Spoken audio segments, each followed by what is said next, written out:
Mothers and fathers, husbands and wives, sisters and brothers, friends for life. We won't live in the past. We're making it last. Solitude and introspection. How can that help individuals remain grounded and centered during turbulent periods? That's what we're going to unpack during this episode. Welcome to Making It Last podcast, where it's all about helping us to have better relationships, not just with ourselves, with other people. I'm Noreen Daly, and to unpack that topic is Ashmita Rama Madhav. She's a resilience and grief support advocate, and she's also an author. Welcome, Ashmita. Hi, Noreen. Thank you. Now, solitude, let's simplify it for some people. So, Mhm. in your mind, what does solitude mean? Solitude means being alone without any distractions. Hmm. And introspection? And introspection means to go within and become aware of whatever comes up. Hmm. Okay. How then can both of them help persons to remain grounded during turbulent periods?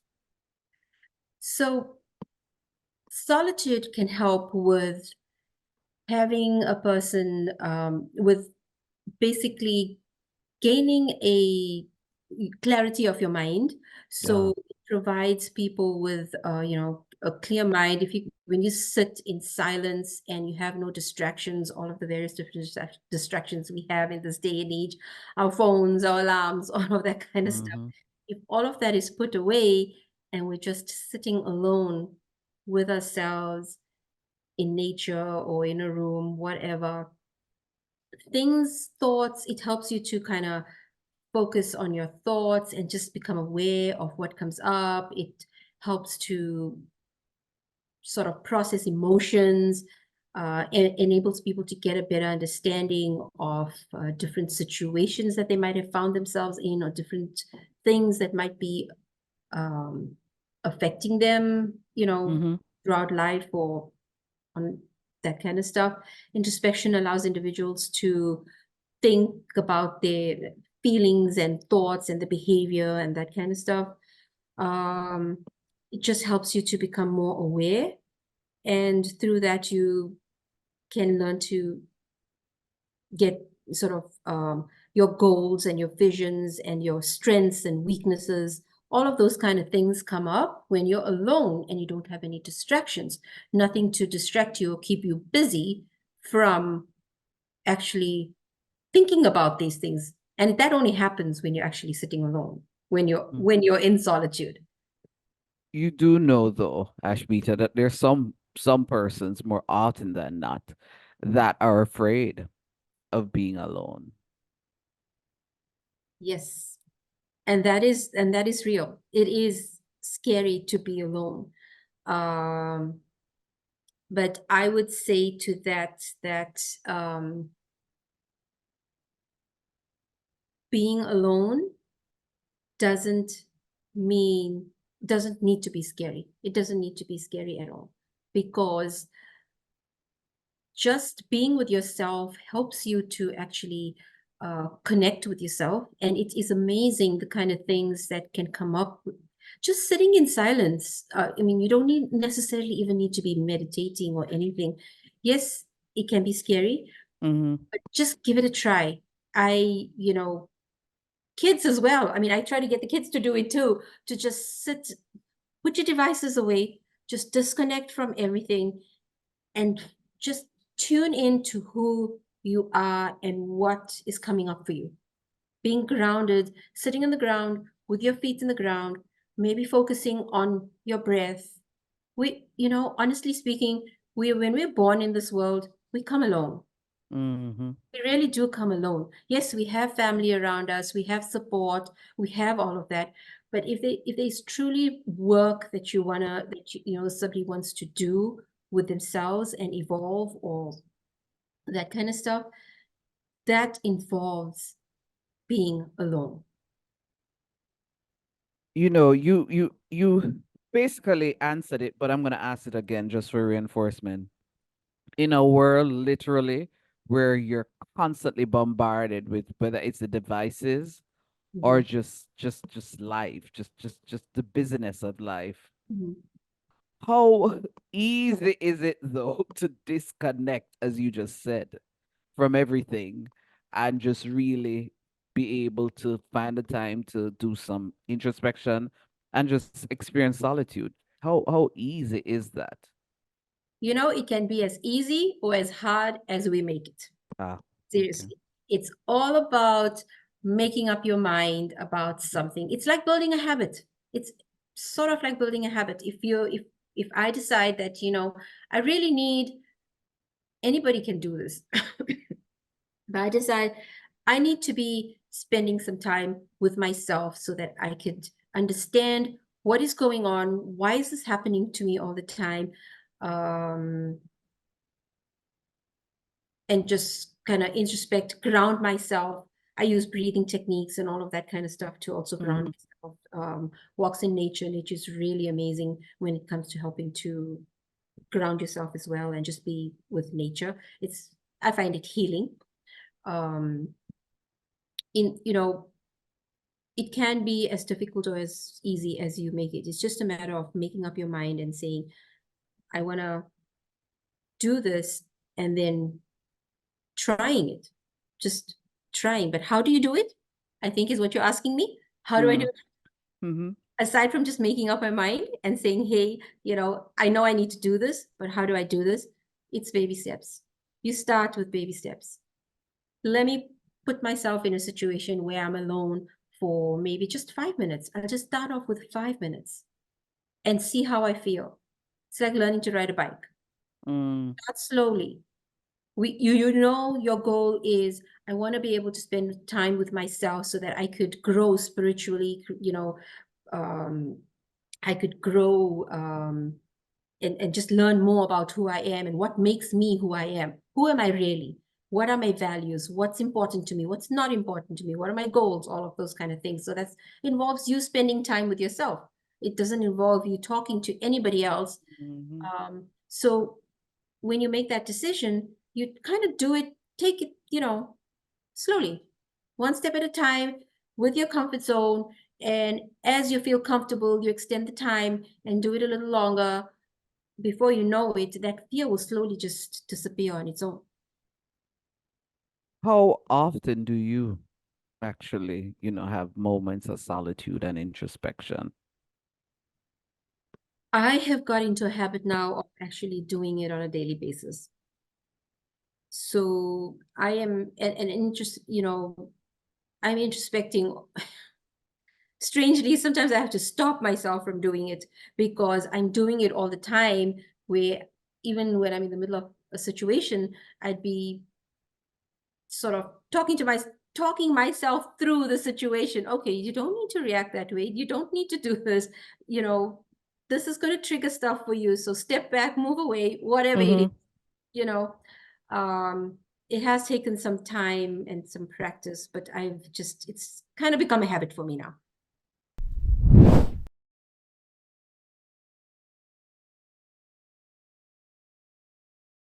Hi, I'm Ashmita Rama Madhav, and I'm here on Making It Last podcast with Noreen Daly, and we're talking about solitude and introspection. We're going to take a break with a word from the partners. We'll be right back. For all your events such as educational forums, workshops, book launches, weddings, and more, contact Noreen Daly, the ultimate MC and event host. Visit noreendaily.com or follow her on Instagram at Noreen Daily Jam. Noreen Daily, creating long-lasting memories. You can't live your best life without a healthy immune system. Boost your immune system the delicious way with Zappy's organic juices and punches. Made from local produce with zero added sugar, our juices cleanse and revitalize your body as they boost your natural immunity. Try our delicious flavors. Beat It, Berry Bomb, Get Fresh, Ton Up, and Island Splash. Find us on Instagram at Zappies Organics or call or send a WhatsApp message at 1-876-779-8910 to order today. That's 1-876-779-8910. Zappies Organic Juices and Punches. Live your best life today.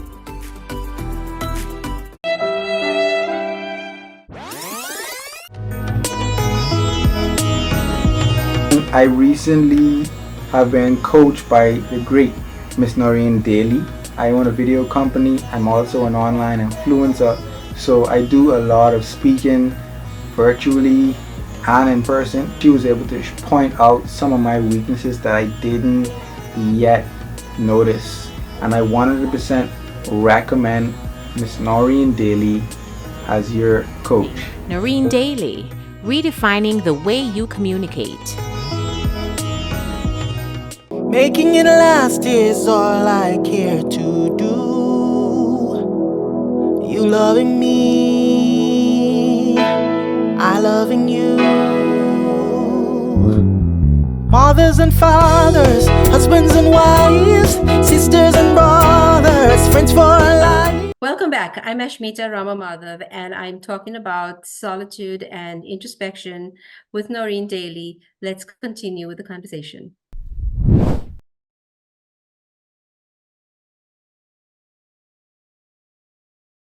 Well, how has it then impacted on your relationship, not just during turbulent periods, but just in general? How? Um, The fact it that has you're made, doing this daily now. right. It has made me pushed me into a space where I'm continuously looking at situations from both angles. Sometimes I feel like I'm making excuses for other people, when I hear myself and the thoughts that go through my mind as I'm going through a situation, and I'm like, why are you making excuses for the other person? They just did this to you, and you should be feeling offended by this, but because of all of that introspection that I do, that has just become a habit, I tend to go into this whole thing in my mind where I'm okay. So, maybe they're having a bad day, maybe this, maybe that. Let me not be too hard on them, or all of these things start coming up, and maybe gratitude has something to do with it. Maybe empathy has something to do with it. I'm not 100% sure, but I have changed ever since I started walking down this path of doing, doing a lot of introspection, becoming more aware of my actions and how they affect me, how they affect people around me.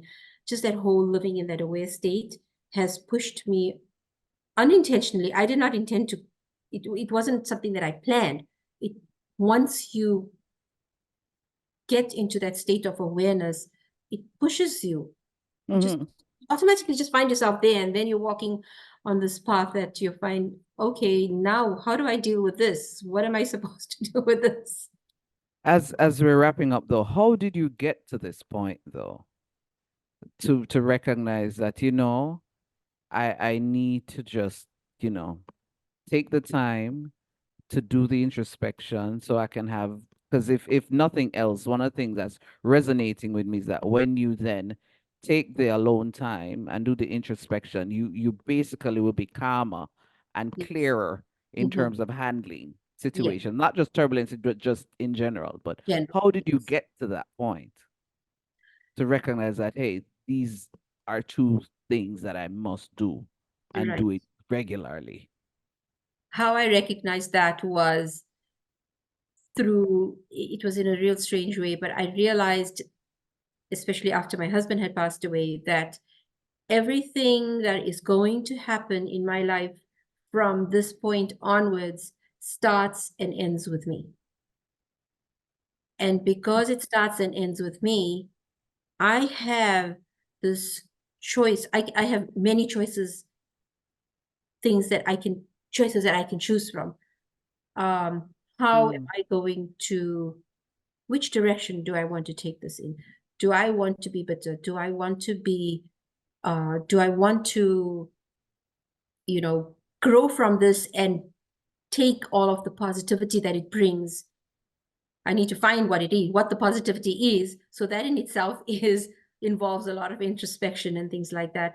But it all starts and ends with me. And that's something I just continually remind myself of whenever I start feeling sorry for myself, or whenever I start feeling like I'm a victim of my experience. It starts and ends with you. So, get a hang of yourself, put things into perspective, and do the right thing.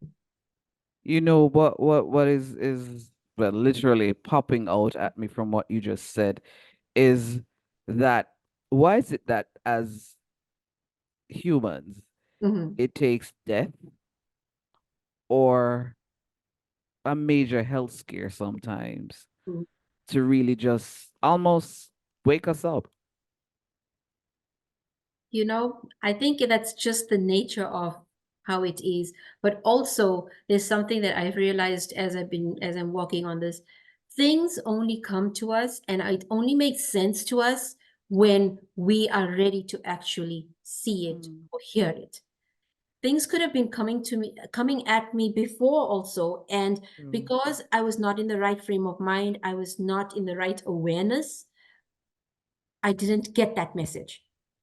But after my husband had passed away, after all of these things have happened, my frame of mind has changed. And it only changed because I had this experience.